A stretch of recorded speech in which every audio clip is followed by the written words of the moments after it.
Assalamualaikum warahmatullahi wabarakatuh.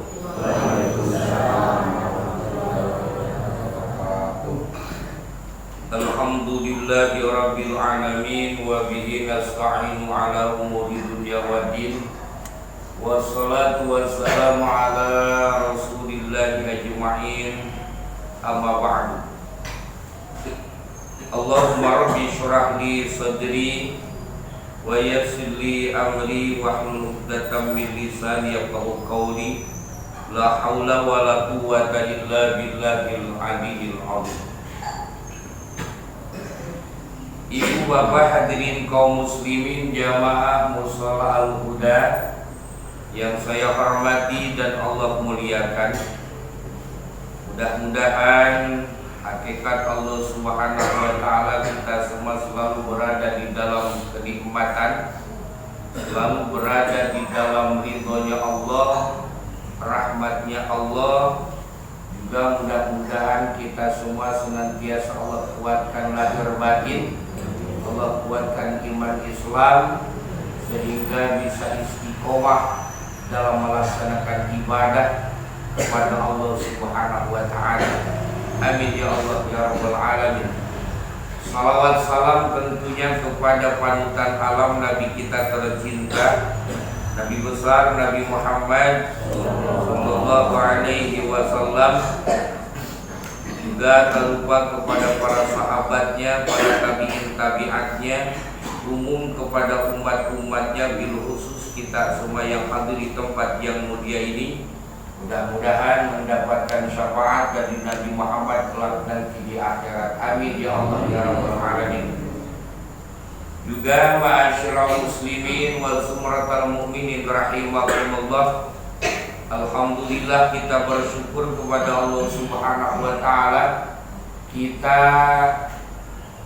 dikasih umur panjang sehingga kita bisa memasuki bulan Rabiul Awal, di mana bulan itu ada satu peristiwa yang begitu luar biasa, yaitu dilahirkannya baginda kita tercinta Nabi besar Nabi Muhammad sallallahu alaihi wasallam.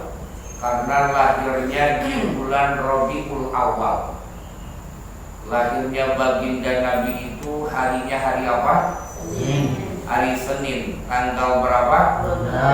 12 tahun apa? Tahun gajah. Kenapa disebut tahun gajah?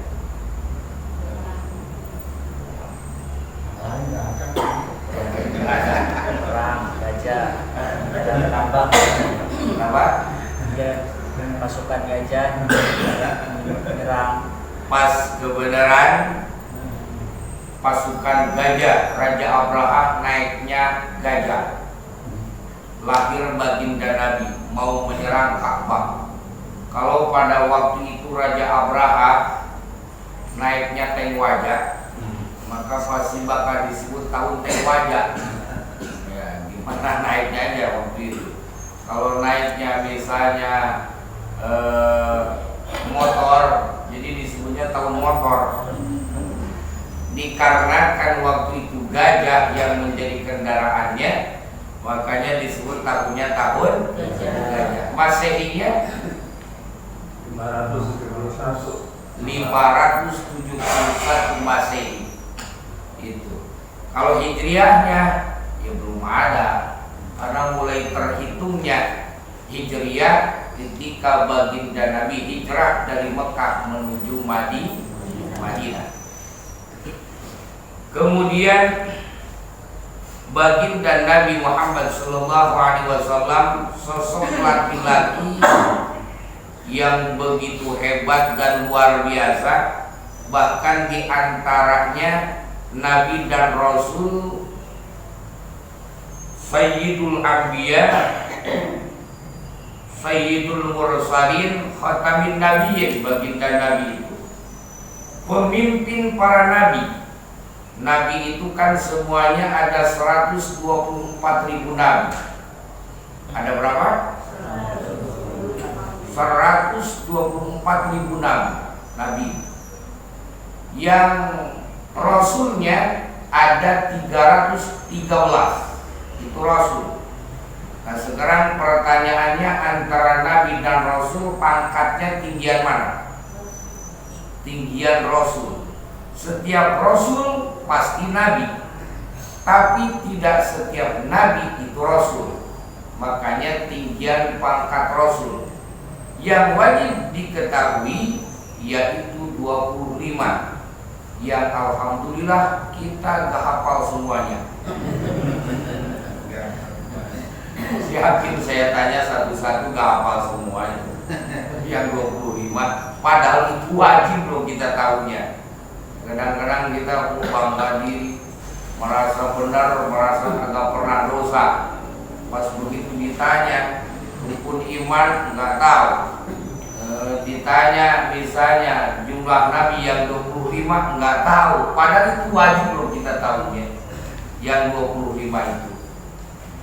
Nah kemudian ulul azminya ada 5. Nah itu wajib kita tahunya.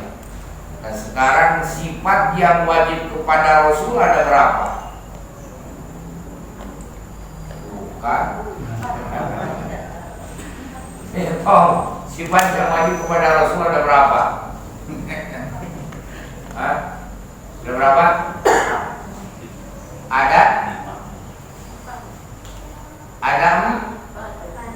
Ada 4. Sifat yang wajib kepada Rasul ada berapa?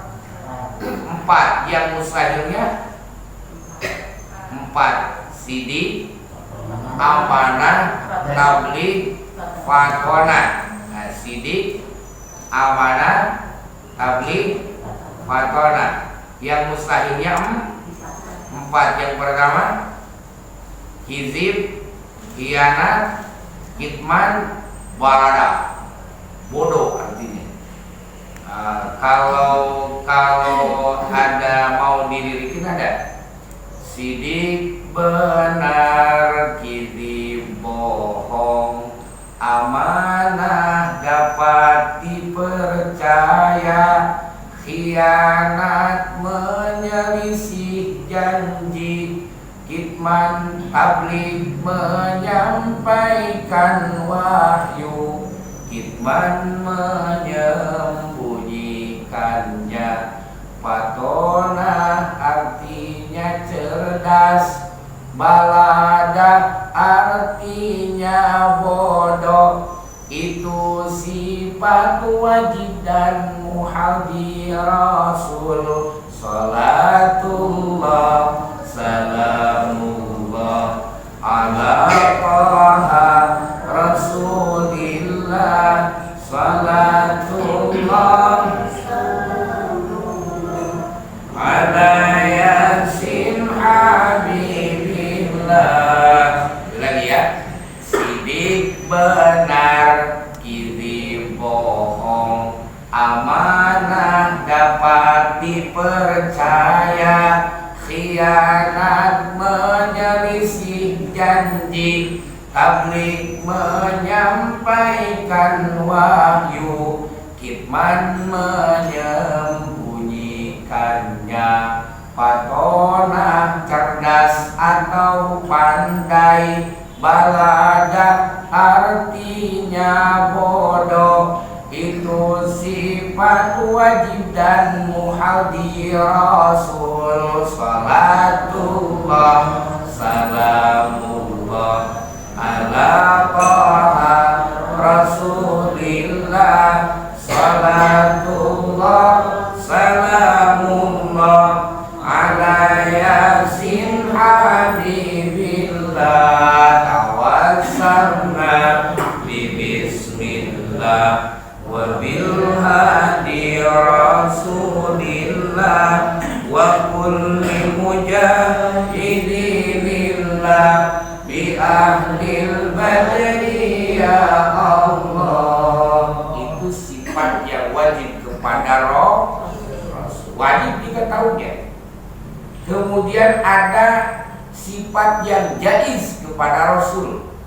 Yang jaiz itu satu, a'rad basyariyah, sifat-sifat yang baru datang kepada manusia, kepada baginda Nabi pun datang. Kita sakit, Nabi Muhammad pun sakit. Para nabi, para rasul pun sakit. Kita makan, nabi pun makan. Kita minum, nabi pun minum. Karena baginda nabi Allah putus, Allah ciptakan dari golongan laki-laki dan manusia. Baginda nabi itu tergolongkan dari golongan manusia. Karena kenapa? Untuk menjadi contoh dan memberikan contoh kepada manusia, supaya gampang kita manusia mengikutinya. Kita ini manusia apa bukan? Kira bukan manusia. Kita ini manusia. Nah, kalau saja seandainya Allah ciptakan nabi atau rasul itu dari jin, kita bingung mau ngikutinya karena tak kelihatan. Apalagi kalau Allah jadikan nabi dan rasul itu dari golongan malaikat, lebih bingung lagi. Masa yang kita ikutin malaikat, sedangkan malaikat ke duit kagak mau, gak suka, makan enggak, minum enggak, kan bingung kita ngikutinnya. Nah makanya Allah jadikan contoh, dan yang bisa memberikan contoh itu adalah manusia. Makanya sosok Nabi dan Rasul, Nabi Muhammad khususnya, itu dari golongan manusia sama seperti kita. Tapi ada bedanya. Bedanya apa? Baginda Nabi mah Allah berikan wahyu melalui malaikat Jibril dari Allah langsung kepada baginda Nabi Muhammad sallallahu alaihi wasallam. Kemudian perbedaannya sama, banyak sekali sebenarnya. Memang baginda Nabi itu suka makan, kita juga makan, tapi beda makan kita sama makan Nabi. Kalau baginda Nabi makannya sedikit, makan itu sedikit. Kalau kita sedikit-sedikit makan, itu bedanya. Baginda Nabi tidur sama tidur, tapi tidurnya Nabi beda. Walaupun matanya merem, tapi hatinya tetap hidup, zikir eling kepada Allah. Dan kita kalau sudah setengahnya tidur, mau kayak bangke gitu, susah bangunnya. Nah itu bedanya. Nah baginda Nabi sama seperti kita. Kalau habis jalan capek itu keringatan, berkeringat sama. Tapi beda keringatnya Nabi Muhammad, wangi, harum. Keringat kita ombang aja, silakan itu mah, yang nilai masing-masing. Nah itulah bedanya antara kita sama baginda Nabi. Baginda Nabi nih di mana-mana hebat, di mana-mana bagus, di mana-mana terpuji dan banyak yang memuji. Baginda Nabi di mata sahabat hebat baginda Nabi, bahkan di mata musuh pun hebat baginda Nabi. Mengakui sebenarnya Abu Jahal, Abu Lahab, kemudian Abu dan juga Abu yang lainnya. Tahu Abu apa ya? Nah itu pada mengakui kehebatan baginda Nabi. Semua juga pada mengakui, sampai di mata musuh. Coba kita mah jangankan di mata musuh, di bapak-bapak, di mata istri aja jelek kebanyakannya. Kita di rumah duduk mulu, kayak gitu, nggak kemana-mana. Nah, cuma tuh keluar, pas begitu giliran keluar melayap aja kerjaannya. Nah, kita mah serba salah. Masya Allah, hadirin kaum muslimin rahimakumullah, pas begitu giliran mancing mulu katanya. Jadi kita mah duduknya jelek, berdirinya jelek, di rumah aja jelek, keluar juga jelek. Kita itu kadang-kadang hebatnya di satu tempat. Bapak-bapak atau ibu-ibu di rumah memang jelek, tapi di kantor pimpinan misalnya, oh dihormati, tapi di satu tempat doang. Bapak-bapak di kantor memang jadi pimpinan, dihormati sama anak buah, sama bawahan. Pas begitu pulang ke rumah, disuruh cuci piring. Gak ada hebatnya satu tempat doang. gagal, Amin gagal luar biasa di luar mah bisa begini pas begitu pulang ke rumah mah turus anak tuh katanya, jadi cuci piring tuh katanya, udah bangun aja kalau udah di rumah mah biasa ngapa-ngapain, jadi jagonya itu di luar. Allah karim. Hadirin kaum muslimin rahimakumullah, itulah kalau baginda Nabi dimanapun dihormati, dimanapun disegani, dimanapun baik dan bagus baginda Nabi itu. Duduknya, berdirinya, jadi kepala rumah tangga hebat. Kemudian pas begitu perang, jadi panglima perang paling hebat. Dagang paling hebat dagangnya. Masya Allah, itulah baginda Nabi Muhammad. Nah makanya kita sebagai umatnya seyogyanya mesti harus bangga, kita bangga punya Nabi dan Rasul yang hebat. Nah, makanya Allah jadikan baginda Nabi uswatun hasanah. A'udzu billahi samii'il 'aliim minasyaitonir rajiim. Laqad kana lakum fi Rasulillahi uswatun hasanah. Baginda Nabi itu bukan cuma memberikan contoh, tapi juga menjadi contoh. Itu sosok baginda Nabi. Bukan cuma saja memberikan contoh, tapi juga menjadi contoh. Bahkan baginda Nabi itu kan akhlak itu akhlak Al-Quran. Akhlaknya akhlak Al-Quran. Beda sama kita, hadirin kaum muslimin rahimahumullah. Kita itu yang bisa cuma memberikan contoh doang.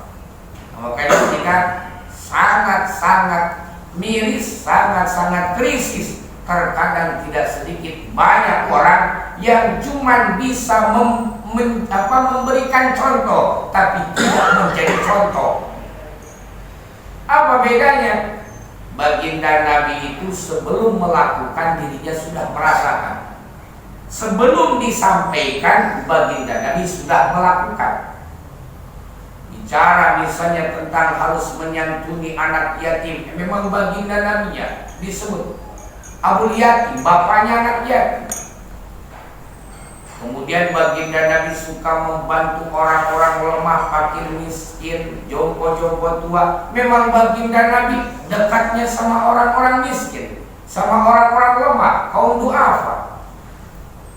Baginda Nabi cerita tentang sedekah. Memang baginda Nabi tukang sedekah, rajin sedekah. Kita mah kadang-kadang jangan jauh-jauh termasuk yang ngomong nih. Termasuk yang ngomong, Pak. Jujur aja termasuk dia ngomong, cuman bisa ngomong doang, cuman bisanya memberikan contoh doang, tapi tidak bisa menjadi contoh. Contohnya apa? Iya, itu seperti maklar, tahu gak maklar? Calo. Pas begitu di terminal Bandung, Jakarta, penumpang pada naik ke bis, dia kagak ikut. Tahu kayak begitu tuh maklar. Ustadz juga banyak kayak begitu, termasuk saya ngomong. Disampaikan bisa sedekah. Pada buktinya saya jadi perampok sedekah jadinya. Jadi perampok sedekah itu ya. Ibu-ibu, bapak-bapak ngumpulin sedekah, pas begitu beres, dikasih ke saya. Benar gak Pak? Saya ngomong sedekah aja, jadi malah saya jadi perampok sedekah jadinya. Allah karim. Ini saya makanya itu Ustaz maklar kayak gitu berarti. Ustaz maklar kayak gitu, calok doang. Nyuruh duha, Ustaznya kagak pernah duha. Tahajud, molor baik setiap malam. Allah karim. Baca Quran, kagak pernah baca Quran. Berarti maklar kayak begitu. Calon doang. Nah makanya banyak orang itu yang bisa memberikan contoh tapi tidak menjadi contoh. Kalau baginda Nabi uswatun hasanah, sebelum disampaikan baginda Nabi sudah melakukan. Itulah hebatnya baginda Nabi Muhammad sallallahu alaihi wasallam. Kadang-kadang kita itu Ngelarang sama anak, jangan begadang, jangan begadang. Oh, jangan begadang pokoknya. Bapaknya begadang mulu tiap malam, kan bingung. Jadi ngelarang apa? Gak boleh main kartu, bapaknya megang kartu. Nah, kayak rokok begitu. Ngelarang anaknya gak boleh ngerokok, bapaknya begini aja. Begitu, Allah karim. Salah begitu. Nyuruh ke masjid, nyuruh ke musola, bapaknya megang remote aja duduk. Kan aneh kalau begitu. Nah, kita itu memang kebanyakan bisa memberikan contoh tapi tidak menjadi contoh. Beda berbagi Nabi. Nah, makanya di situ hadirin kaum muslimin, jangan merasa benar. Kalau orang sudah merasa benar, bahaya. Benar itu diperintahkan, baik itu memang bagus. Tapi kalau sudah merasa benar, merasa baik, itu yang bahaya, sombong masuknya. Na'udzubillah, summa na'udzubillah min dzalik. Mumpung pada ngeliatin, saya minum dulu. Saya suka kalau minum saya dilihatin. Minum semuanya. Bismillahirrahmanirrahim. Nah, kalau minum baginda Nabi, contoh minum baginda Nabi itu apa? Bismillah dulu, Bismillahirrahmanirrahim. Sudah 3 kali napas, 3 kali seruput. Tapi nggak usah pakai A ya. Yang ngopi mah A. Bismillahirrahmanirrahim. Saking pingin pakai A-nya, gak mau kedengaran sama orang, sampai lari dulu Pak. Lari dulu ngumpet dulu, minum kopi, lari terus ke belakang rumah. Kata dia, takut ketahuan di hutannya. Aku sudah 3 kali. Alhamdulillahirabbil. Kalau masih haus ya bismillah lagi. Bismillahirrahmanirrahim. Minum aja lah. Yang tepat habis istirahat.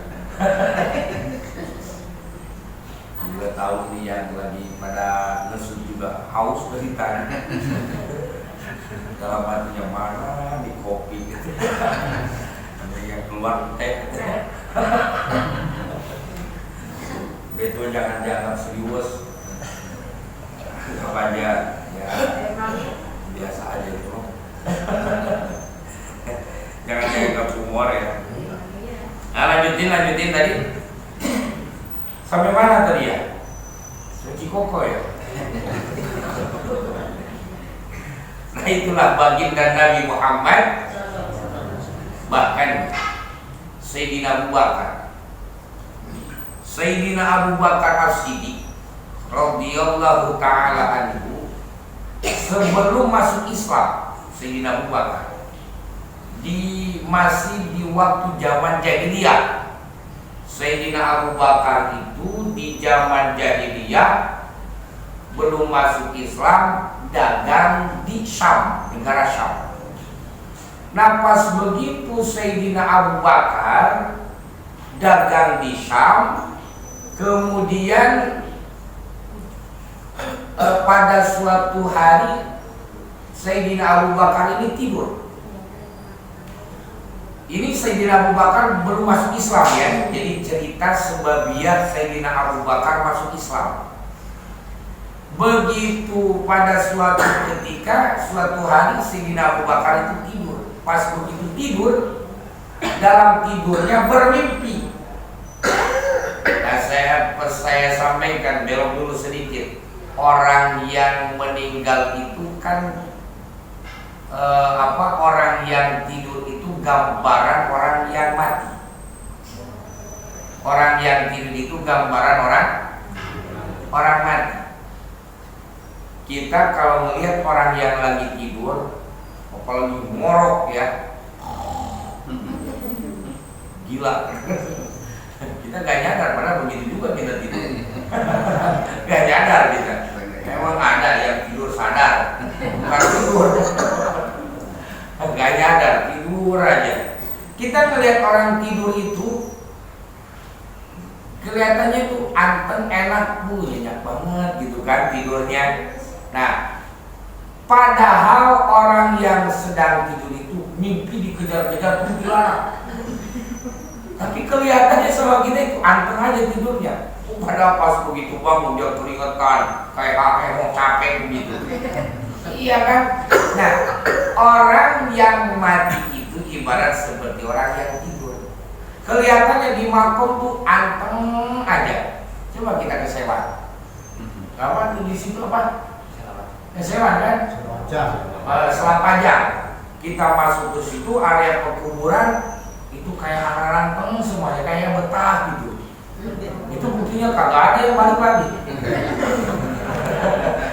Selapajang orang yang udah dikubur, emang ada yang balik lagi? Kalau balik lagi kabur semuanya. Kayak anteng gitu, nggak ada rame-rame ribut-ribut. Nah, karena kenapa? Orang yang mati itu ibarat seperti orang yang tidur. Kelihatannya anteng, padahal orang yang tidur itu mimpi dikejar-kejar juri padahal. Itu bisa jadi begitu. Nah, makanya kembali lagi kepada yang tadi. Sayyidina Abu Bakar sebelum masuk Islam, Sayyidina Abu Bakar itu pada suatu hari tidur. Begitu tidur, dalam tidurnya bermimpi. Dalam mimpinya, mimpi Sayyidina Abu Bakar nih sebelum masuk Islam, mimpi melihat ada bulan dan matahari di batu. Disamperin sama Sayyidina Abu Bakar, melihat bulan dan matahari di dalam mimpi Sayyidina Abu Bakar. Kemudian diambillah si bulan dan matahari itu, kemudian dipeluk ke dadanya sehingga cahaya sinarnya itu meliputi semua jasad Sayyidina Abu Bakar dipeluk. Nah, pas begitu beres sadar, Sayyidina Abu Bakar terbangun. Kata Sayyidina Abu Bakar bertanya-tanya dalam hatinya, kok mimpiku seperti ini? Melihat bulan dan matahari kemudian diambil lalu dipeluk. Kata Sayyidina Abu Bakar, penasaran Sayyidina Abu Bakar. Datanglah ke rohib. Kalau kata kita mungkin zaman sekarang itu pendeta. Bertanya kepada rohib itu, wahai Tuan rohib, saya semalam bermimpi. Mimpi saya itu melihat bulan dan matahari, kemudian saya ambil, saya peluk. Itu apa? Tanda-tanda apa? Jadi minta dibacakan mimpinya. Nah, tapi sebelumnya sang rohib itu bertanya, kamu itu dari mana? Saya dari Mekah. Kamu itu siapa? Saya Abu Bakar. Kerjaanmu apa? Kata Sayyidina Abu Bakar itu, saya pedagang. Saya dari Mekah, pedagang menuju ke sini ke Syam. Dagang saya. Kemudian apa kata rohib itu? Ini gambaran atau isi daripada mimpimu, kata rohib itu. Di Mekah, kata rohib itu, sebagaimana aku membaca dalam kitab Zabur, Taurat dan Injil. Ini luar biasa rohib itu. Aku baca di kitab Zabur, Taurat dan Injil bahwasanya kamu nanti di Mekah bakal bertemu dengan sosok laki-laki yang mana sosok laki-laki itu dari keturunan Hashim. Dari keturunan Hashim. Bahkan Nabi itu adalah Nabi terakhir, namanya Muhammad. Kata rohib itu disampaikan sama rohib. Itulah arti mimpi yang kamu alami. Ada sosok laki-laki menjadi nabi dan rasul, bahkan namanya Muhammad, bahkan sosok laki-laki yang bernama Muhammad ini termasuknya pemimpinnya para nabi, pemimpinnya para rasul, bahkan tidak ada nabi lagi setelah Nabi Muhammad. Kata roh itu begitu. Kaget Sayyidina Abu Bakar, kaget setelah diterangkan seperti itu. Nah kemudian bahkan kata Rahim itu, bahkan Allah tidak akan menciptakan 7 lapis langit, 7 lapis bumi, semua beserta dengan isi-isinya, kalau sosok laki-laki yang namanya Muhammad ini tidak diciptakan. Kamu pulang, kata Rahim itu, cari yang namanya sosok laki-laki yang bernama Muhammad, kata Rahim itu. Bahkan Rahim itu ngakunya begini, sebenarnya saya juga masuk Islam, tapi aku umpetin keislaman saya karena takut sama kaum saya, kata Rahim itu. Akhirnya Sayyidina Abu Bakar pulang. Begitu pulang ke Mekah, dicari sosok laki-laki yang namanya Muhammad. Cari nanya sana sini yang keturunan Hashim. Akhirnya alhamdulillah ketemu. Pas begitu ketemu, nggak menyampaikan riwayat cerita dirinya Sayyidina Abu Bakar itu pernah bermimpi, nggak cerita. Pokoknya pas begitu ketemu sudah timbul rasa gembira, timbul rasa senang, bahagia. Diikutin tuh sama Sayyidina Abu Bakar, belum masuk Islam, belum. Pokoknya kesana kesini diikutin Nabi Muhammad itu. Bahkan diantaranya nggak tahu selang beberapa hari terus-terusan ikut.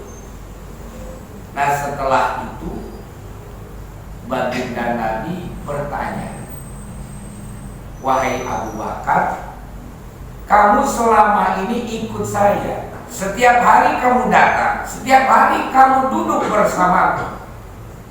5 lam taslim, kata baginda Nabi. Kenapa kamu tidak masuk Islam? Nah akhirnya apa? Kata Sayyidina Abu Bakar, kalau saja seandainya kamu ini Nabi, kenapa engkau tidak memperlihatkan kepadaku sesuatu hal yang istimewa, yang sewajarnya seorang Nabi dan seorang Rasul memperlihatkan keistimewaannya, mukjizatnya, sesuatu hal yang di luar nalar. Tapi selama aku ikut bersamamu, kata Abu Bakar, tidak pernah melihat sesuatu hal yang hebat, tidak pernah melihat sesuatu hal yang begitu luar biasa dari diriku kau wahai Muhammad. Apa kata baginda Nabi? Tersenyum baginda Nabi, wahai Abu Bakar, apakah tidak cukup kamu ketika di Syam? Padahal Sayyidina Abu Bakar belum pernah cerita. Kata baginda Nabi begitu, wahai Abu Bakar, apakah kamu tidak cukup dengan ketika kamu pernah bermimpi di Syam, kemudian kamu bertanya kepada Rahim bahwa kamu pernah bermimpi melihat bulan dan matahari, kemudian kamu ambil, kamu peluk ke dadamu. Kemudian Rahim itu sampai menyampaikan dirinya pun Islam. Kaget di situ. Sayyidina Abu Bakar kaget, hadirin kaum muslimin. Padahal Sayyidina Abu Bakar belum pernah menceritakan hal itu kepada baginda Nabi selama ikut bareng sama baginda Nabi. Nah di situ langsung Sayyidina Abu Bakar ikrar, asyhadu alla ilaha illallah wa annaka rasul. Aku bersaksi bahwa tiada Tuhan selain Allah, dan aku bersaksi bahwa engkau adalah utusan Allah. Masya Allah, Allahumma sholli ala Sayyidina Muhammad. Hebat baginda Nabi. Tanpa diceritakan awalnya, tanpa diceritakan kisah riwayat pengalaman Sayyidina Abu Bakar, tapi baginda Nabi tahu. Itulah kehebatan baginda Nabi Muhammad. Kadang-kadang kita main nggak tahu, tapi kadang-kadang so tahu. Ego kita kedepankan, lu tahu ini. Oh, gua pernah kesono, tahu itu mah tahu. Padahal kagak pernah di situ. Nah begitu hadirin kaum muslimin rahimakumullah.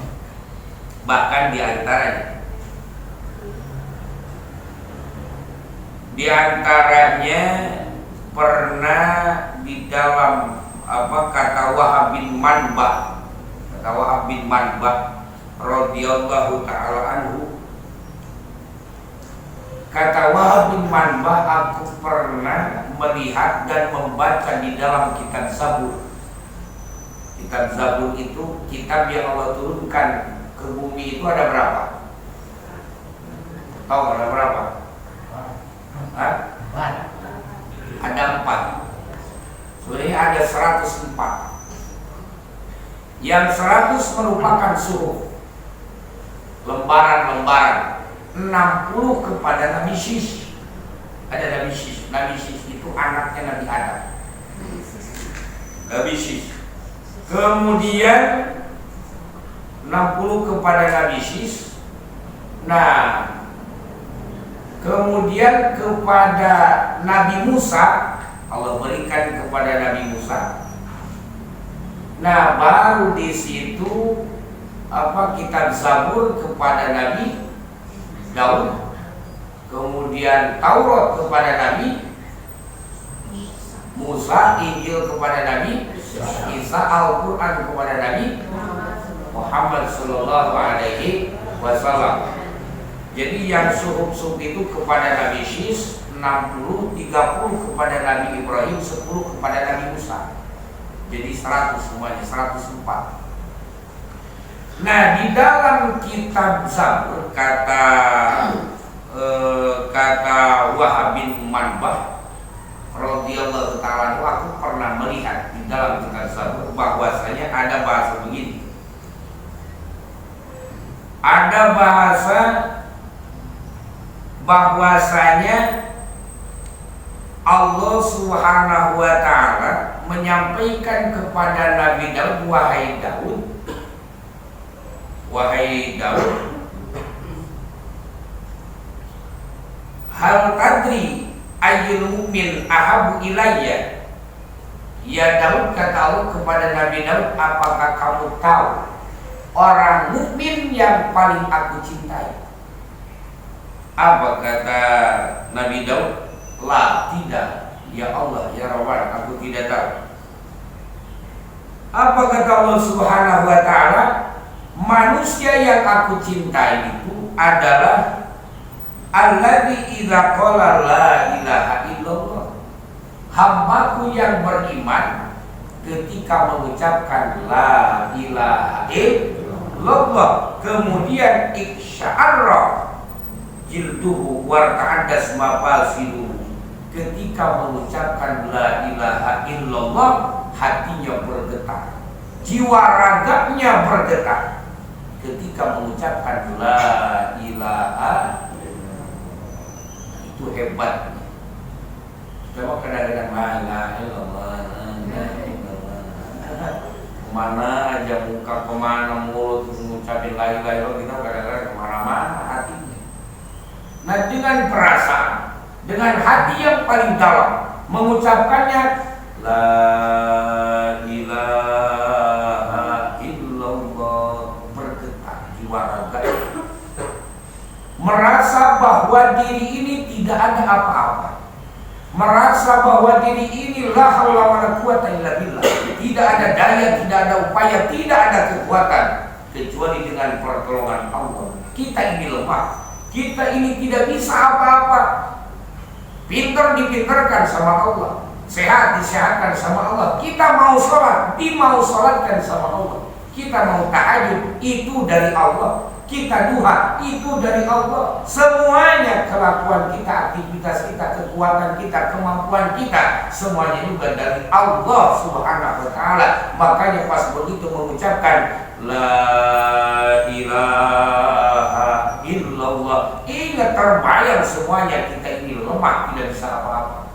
Makanya bergetar hatinya, jiwa raganya bergetar, sehingga tidak ada ruang dalam hatinya, hanya Allah Subhanahu wa ta'ala Tuhan. Nah, maka ketika mengucapkan la ilaha illallah seperti itu, bergetar jiwa raganya, nah maka itu termasuk orang yang dicintai oleh Allah Subhanahu wa ta'ala. Bahkan kata Allah Subhanahu wa ta'ala, fa inni akrahu lahu bidzalikal maut, orang itu akan aku kasih umur panjang. Dikasih umur panjang, mengucapkan la ilaha illallah, bergetar jiwa raganya, akan aku kasih umur panjang. panjang kata Allah Subhanahu wa taala. Karena kenapa? Aku benci memberikan kematian kepada orang yang suka berzikir la ilaha illallah kemudian bergetar jiwa raga. Benci memberikan kematian seperti halnya orang tua benci tidak mau anaknya mati. Sosok bapak, orang tua, anak yang meninggal mau apa tidak? Gak mau, jangankan mati, sakit aja. Orang tua itu menjaganya 24 jam, saking sayang dan cintanya kepada anak.